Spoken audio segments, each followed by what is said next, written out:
Hi there, it's Grandma and it's story time. And I have a story today, even though Christmas is past. It's a story about Christmas, but I thought it'd be kind of fun to have one more Christmas story before the new year. And this one is called Country Angel Christmas.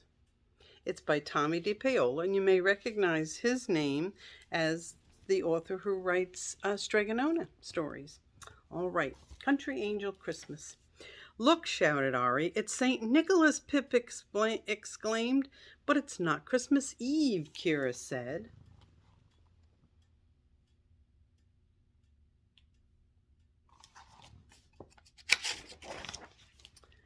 Why are you so early, Harem? The head angel asked. I have exciting news. You have been chosen to make the Christmas celebration for all of heaven this year. The country angels didn't say a word. They didn't smile. Not even Ari, Pip, and Kira, the youngest angels who were always chattering and asking questions.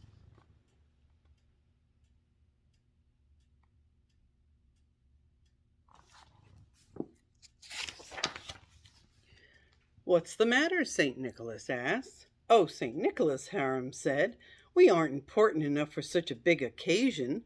Last year the archangels made heaven sparkle with gold and silver. And the year before, the heavenly choir made Christmas with harps and trumpets and hundreds of voices singing in a magnificent chorus. What could we do that would be good enough? Said Petra the music angel. Ah, said St. Nicholas. Don't think about what others have done. Just be yourselves, and you'll make a fine Christmas. You'll see.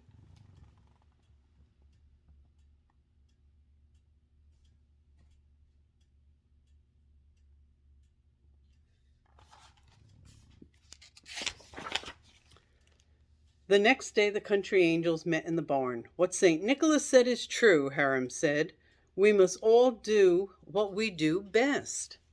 We can offer wonderful things to eat from our kitchen, said Adassa, the kitchen angel. Let's have a procession with our animals, said Nebo and Ziph, the barn angels.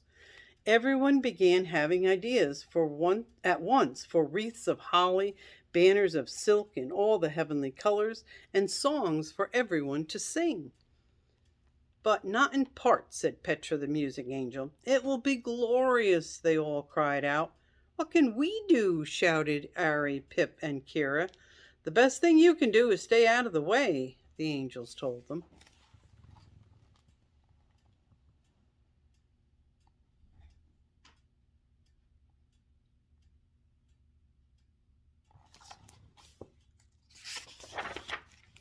The next day, Ari, Pip, and Kira went to the kitchen where angels were peeling and sifting and pouring and stirring. Can we help? Shoo, said Edessa. You'll just make a mess.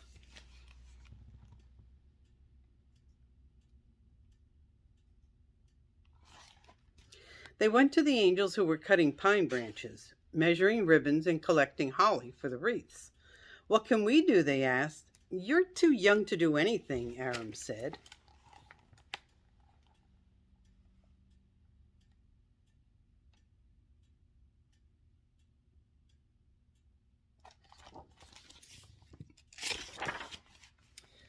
May we wind the thread for the spools? They asked Mita. You'll only tangle it all up, Mita told them.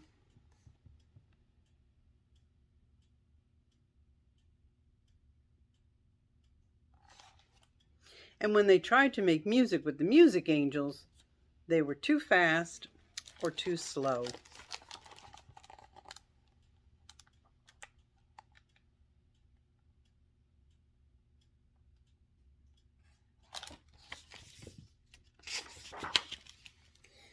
Finally, Ari, Pip, and Kira went to the barn where they often played with the animals.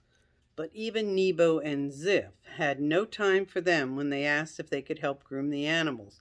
We have enough help, Ziph said.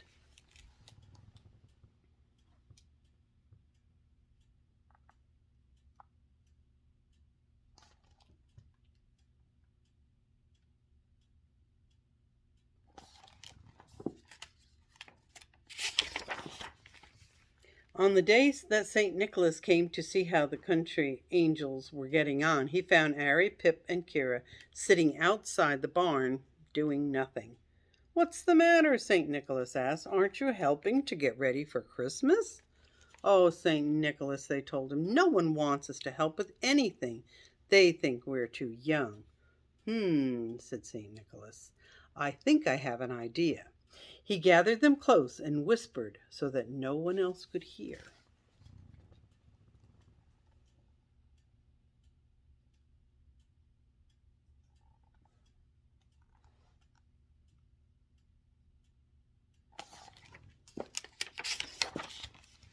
On the morning of Christmas Eve, before flying off to Earth, St. Nicholas came with his sleigh.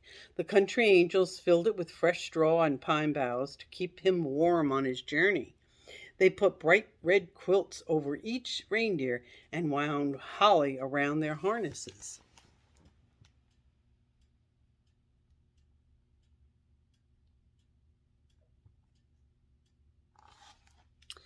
"I will be back this evening after I visited all the children, and we'll have our Christmas together." Harry, Pip, and Kira smiled. They couldn't wait for their surprise.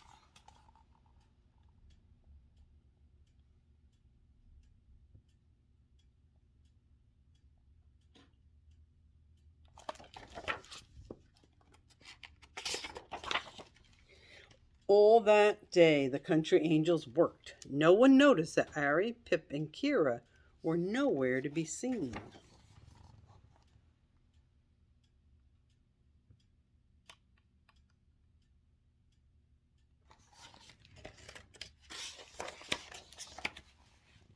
It was dark when St. Nicholas returned. The archangels and the heavenly choir and all of heaven had gathered. Everyone wanted to see what the country angels had planned. Everything was in place. The procession was ready to begin. But the country angels were worried. It was getting darker and darker, and no one could see anything. "What shall we do?" they whispered. They had forgotten that Christmas Eve was one of the darkest nights of the year.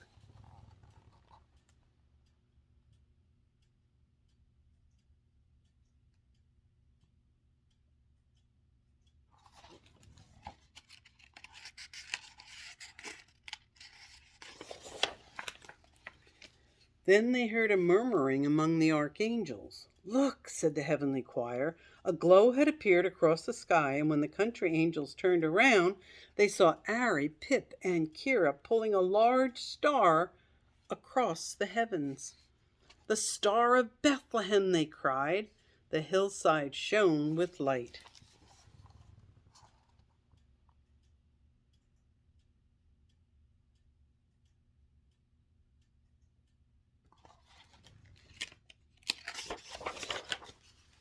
"Oh, thank you, Ari, Pip, and Kira," all the angels said. "You must lead the procession." And the three smallest angels started up the hill with the bright star above them, lighting up all of heaven.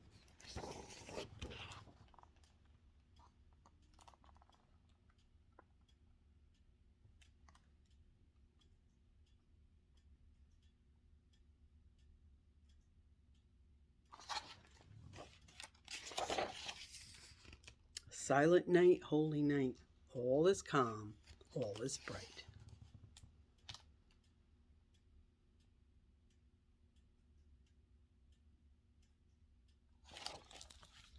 The end. Hope you enjoyed the story. Grandma loves you.